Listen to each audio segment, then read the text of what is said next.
Welcome back to DC Auto Enhancement. Today we're working on this 1999 Honda Civic once again. So now we're moving on to some of the creature comforts, which would be the radio. So this radio is currently locked out due to a code from the factory. Now sometimes you can go to the dealer with the serial number, the VIN number, and your identification and title. I think I've opted to go ahead and update the radio with something that has Bluetooth. It's not a high-end brand, but at least it does have Bluetooth, and it will do hands-free calling. First thing I purchased was this radio, and you can kind of tell from the box it's kind of small.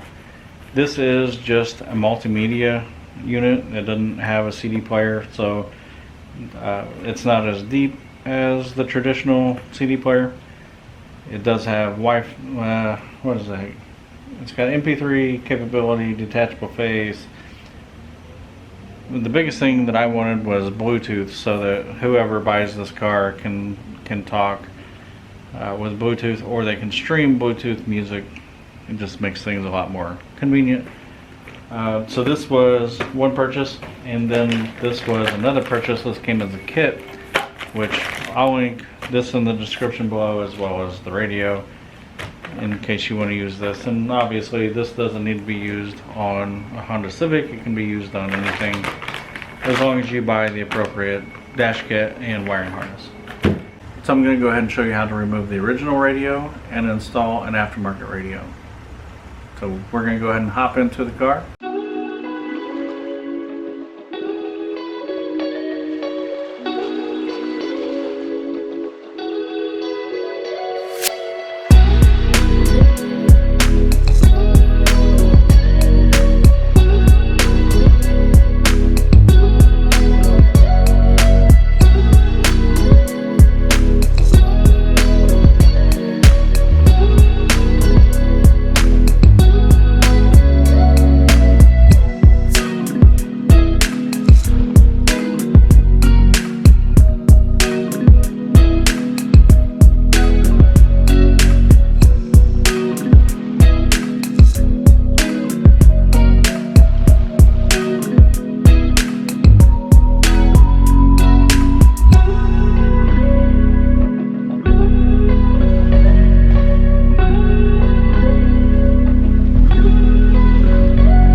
Not super tight, but got the antenna.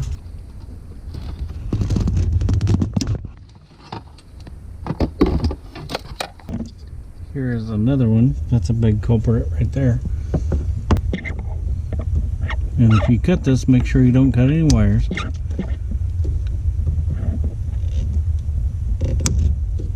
Okay. I shouldn't have overthought this. There's a clip here on the bottom. I'll show you when I get it unplugged. All you gotta do is push this right here, just kind of as we move along here.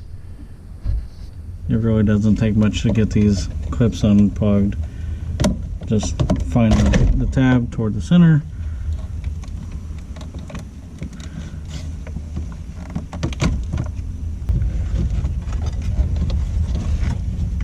So here we are. Okay.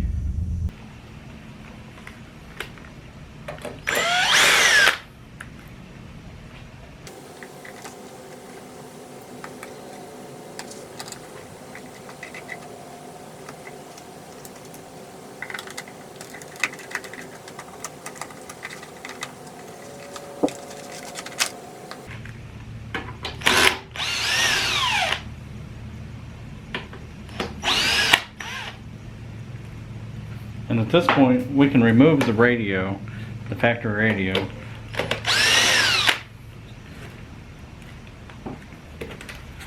It's ready to come through.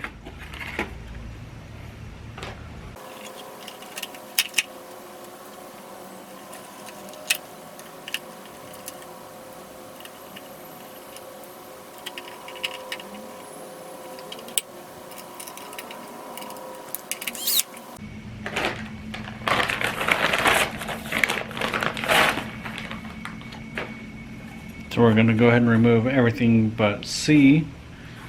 And if you can see on here, this tab right here is C. So we're going to take this one and this one. And to remove these, it's fairly easy. You can take a pair of crimpers like what I've got here. And you don't even have to hold it tight, but you can just pull up on it. And then, like I said, on the bottom side, because these go so far back and they're also higher than the lowest spot on this, I'm not worried about it. However, we will be removing these, and I'll show you how I used to do it. Just clip these, grab this from the back side.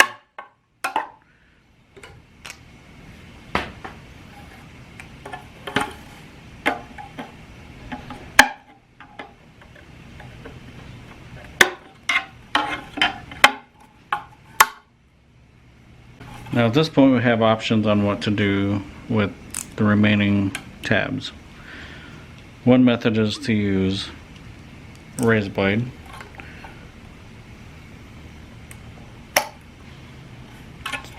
So that's the razor blade method, and the other method is to use a file. Honestly, I'm not sure if I can find a file, so I'm going to go ahead and use the razor blade method, which from this side is actually pretty easy. So there we have this part ready to go, and we'll go ahead and test fit it, make sure it fits.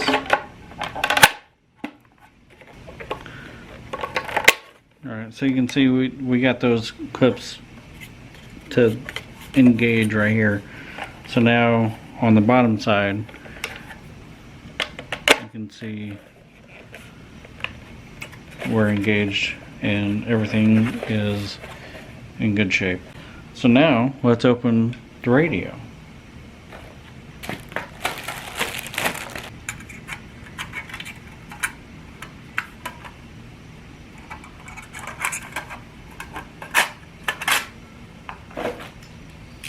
The cage or the sleeve. What we're going to do is we're just going to bend these tabs down.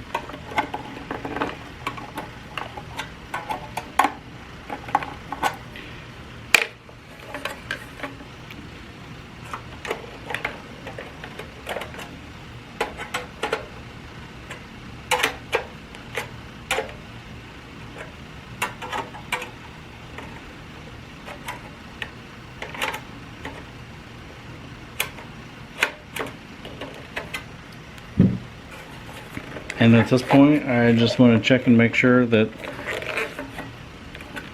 this is in there solid. Slide it in.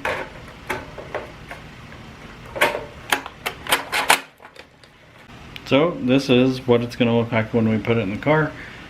We're about to do the wiring now, and I would like to point out that when you get a wiring harness, the tips are typically already pre-stripped. All you gotta do is pull the ends off.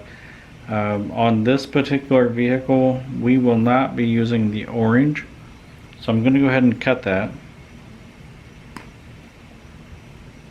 I've saved it. Now I'm going to throw it away. But I'm also going to put a cap on it. And this just keeps it from touching anything metal and potentially causing issues in the car. We're just going to go ahead and start here. Now there are a multitude of different methods for connecting wires. For this particular project, I'm only going to use these crimp caps. There's nothing wrong with them. It's a good solid connection, and we will continue to make these connections using the crimp caps. I actually think these are a little bit better than butt connectors because you're actually twisting the wires together. And if you want, you can even fold them over. Now, that's a little shallow, but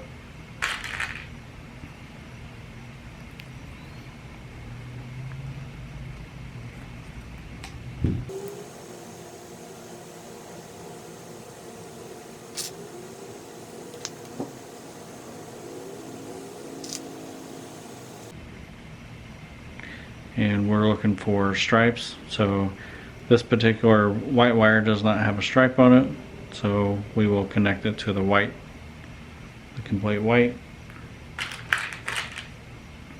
And the next wire will be white and black.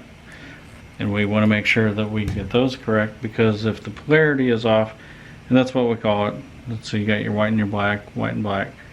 If your polarity is off, it'll give you an echoey sound or a hollow sound, and nobody's happy about that when that happens.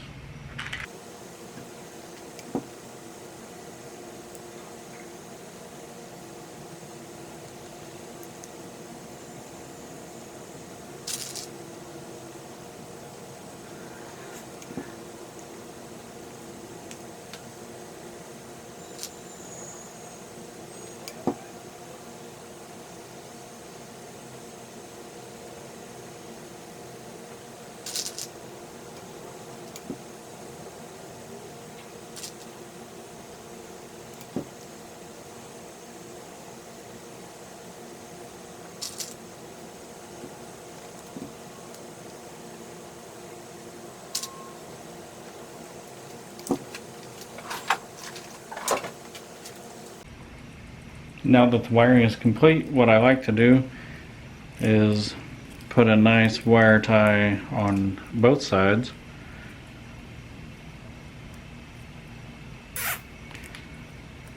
And all that does is kind of neaten up and tidy up, and also kind of make a smaller footprint for the wires. So now we are good to go. I'll go ahead and jump in the car, plug this side in, and then that way when we move the main assembly back in, all we have to do is plug that in. We'll make sure we plug in the antenna. What I'm going to do now is go ahead and plug in the wiring harness, and I want to just test the radio, make sure it works as intended. So I'm going to go ahead and plug it in. Alright, I think I got that.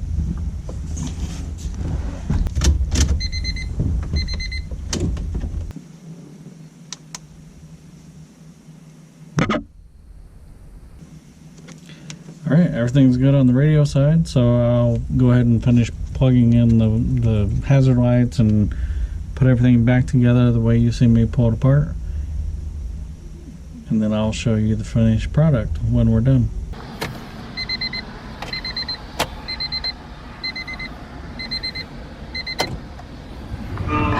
You guys decide what you got. You came with your gun?